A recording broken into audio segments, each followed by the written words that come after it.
Everybody, and welcome to what I'm referring to as my lost episode, where I am playing or narrating over a couple of replays that what ultimately happened was I had this weird save file inconsistency where I ended up having essentially two different timelines because I had two different saves, and I ended up like playing the same turns a couple of times, ended up just needing to go back, play everything in one consistent time, and these are some of the battles I had during that time. So here I was fighting a relatively large, I think it's a full orc force coming at me, so I decided that I would have my artillery set up. Can I see this stuff? Or... okay, yeah.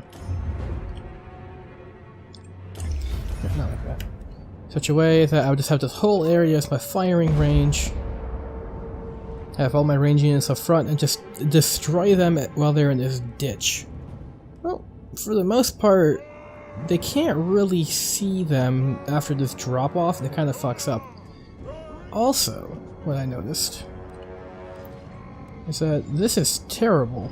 Like, that does not line up, and if I can get it properly done, it looks like they maybe fixed that. But like, come on guys. Like, that's just not good. There we go, you can just see underneath it. Yeah, so ultimately that plan didn't really work. But what ends up happening here is that their general starts charging up to size significantly. So I decided I could take him out immediately. But these guys, once again, because it was hard to tell that they were below the hill, started charging towards him, and they kind of fucked me up a little bit. But, I think my general was in here somewhere. Yeah, Cazador is adorable. Yeah, I do believe he was actually the leader of Karak Azul. Yeah, so pretty much I just kind of hope to God that I can kill him and just brace myself for this. I'm going to bring the speed up, and I start shooting with my cannons, but my cannons can't actually see them or fire in the proper arc to do it. So they start moving up, but I don't realize it because I'm trying to kill him. So those guys are going way up. And I think that the orcs are trying to throw most of their strength here because that's where I was trying to kill their general. Maybe. And here I realize, oh god, yeah, this is not where I want to go. Try pulling my troops back. Pathing gets all sorts of messed up. Also, bit of a disclaimer.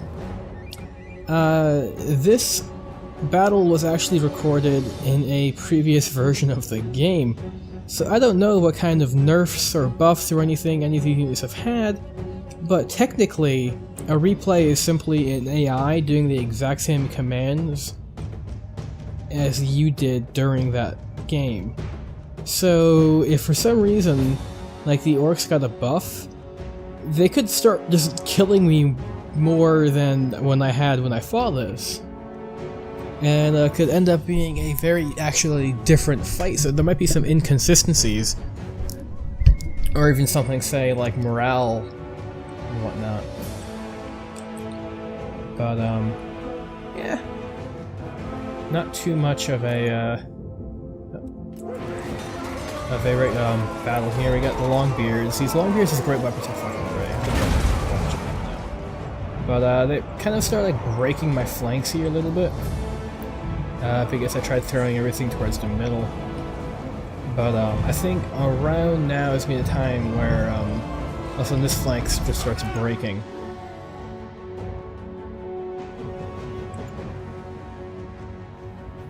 Yeah, so the Quarrelers as great weapons are great too.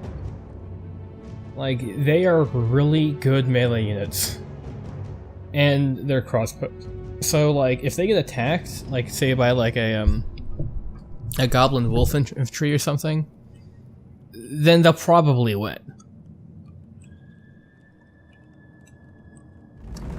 But yeah, so, yeah, my hero is in the middle of this mess. Trying to kill this guy. Getting tied up with everything. Rolling around a lot, apparently.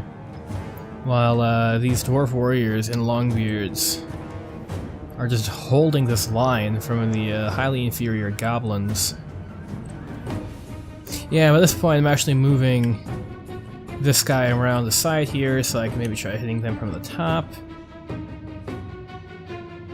Yeah. This map looks like from this side. Of course, we have the height advantage too. I'm just gonna boost this up even further. Because nothing's really going on. This is just kind of a pitched battle of just attrition. I was just hoping to start breaking. One guy breaking here, this guy's gonna break, and I think this is where the mass rout begins to start. Yeah, there we go. Yeah, they all break. And yeah, this is where the mass rout starts. And the battle's still got a couple minutes left in it. As I think they regroup up here and end up taking a whole bunch of losses here, but so yeah, so my troops are at about a third of their full strength, but we actually came into this fight, since we were actually intercepted, we came to this fight much weaker, but we've already killed 1,000 of them. I think at this point they maybe only lost 300 or something like that. I don't think I had that many going in. Yeah, and here I start just pursuing them. And I do believe, yeah, they had one unit that's routing back here as I'm trying to take them on. Is this a lone Longbeard? No, it's like 5 of them. 8. Yeah, there's actually a couple of units I kind of forget back here because they get drawn back. But yeah, so yeah, they regroup around here.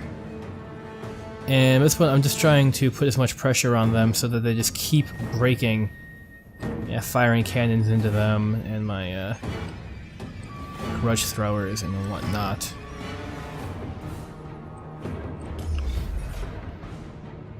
Yeah, here I'm pushing the middle, and I think I'm gonna start pushing these crossbows as soon as these guys break.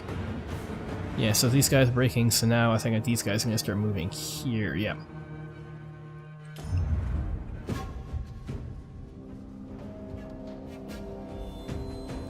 Yeah. The orcs like to really spam range units. Ooh, right. Weirdly enough.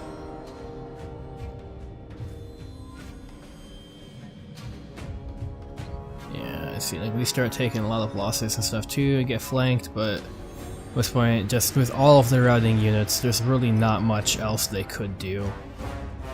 Just a matter of making sure that they're all routing at the same time so I could win.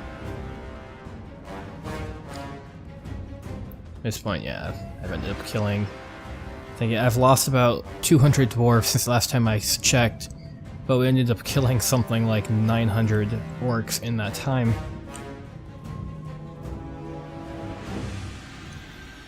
Yeah. This is pretty much the battle. In fact, I'm actually pretty sure nothing's left, yeah. Alright. So, that was the first battle that I chose to save the replay for. I did a couple of battles, but only a couple of them I'll actually show you. So I'm gonna go ahead and load the next one, and I'll see you guys in that one. Okay, so yeah, so this is the Battle of Barak Var. I believe that yeah, Barak Var is behind us.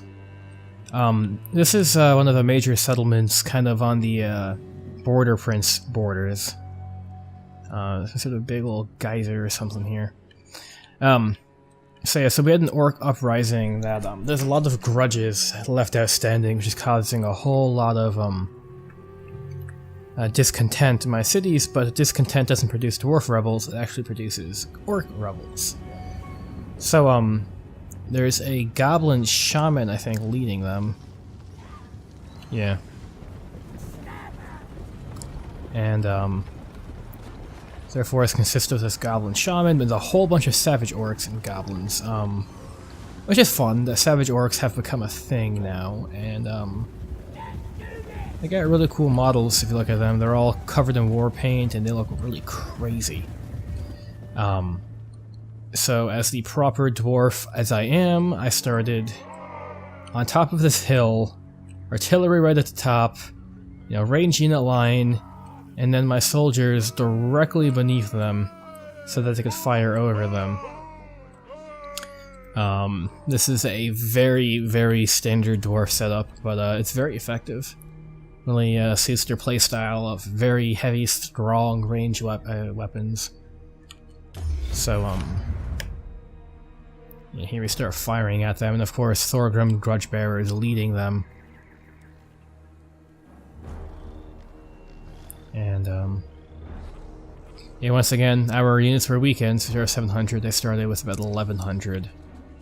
And we'll see how this stuff works out. That what they end up doing is they're sending these guys kind of around to flank us. Yeah, they're going, tracking my siege equipment probably. Meanwhile, yeah, they do a really good use of this wide flank thing. Meanwhile, the frickin' goblin launchers just shooting goblins at me. Oh wow!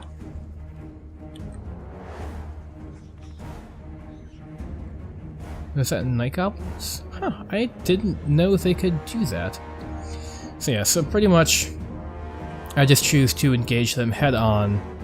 My Thunderers are shooting into the trolls. Those are my biggest fear for my flank, but I let a whole bunch of Savage Orc boys get to my artillery. That being said, these Orc boys were actually so damaged that I think my artillery actually could fight them off pretty effectively before the spiders came in.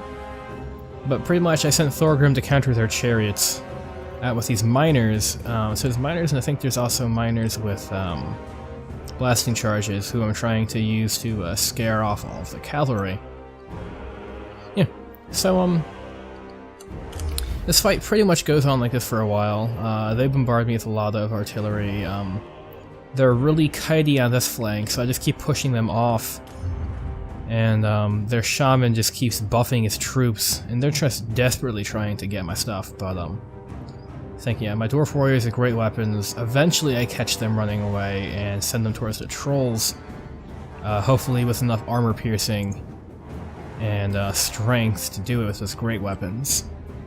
I think that's how it works, by the way, that in tabletop the dwarfs actually, well, great weapons, what they do is they give you +2 strength, which will push a dwarf up from, I believe, 3 strength to 5, which goes from pretty, like, straight average attacks to something that can kind of start piercing armor, and which you'd use to deal with something like trolls.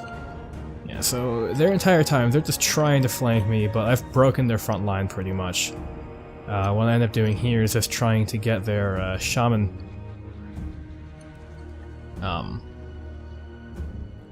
just kill him, so I'm just focusing everything on him and trying to make sure that any archers that stop routing are taken out, because these quarrelers are actually very effective against enemy archers, because they generally outrange enemy archers, and I guess I forgot about these guys. And Thorgrim, yeah. They generally outrange enemy archers, and they're like have huge bonuses against lightly armored foes. Also, for some reason, these freaking grudge thrower crew decided to charge out into the swamp. So yeah, so I ended up losing something like 300 dwarfs and ended up killing all 1,000 of them pretty much. But yeah, these grudge thrower crew just decided to go out into melee instead of using their catapults. Yeah, I think at this point that, yeah, they just all broke and I had nothing really to catch up to them with. So yeah, I guess I'll call it here. There's not much reason to continue on. I guess I can just kind of wait for the final stat screen, but I don't think I would bother. So yeah, so thank you guys for watching, and the next episode is going to be up soon. I've already recorded the one after this. It just happens to be that I didn't get around to doing it. Part of the reason why this series had such a long gap, because I need to fix that. But point being, thank you guys for watching, thank you for your support, and as always, I will see you guys next time.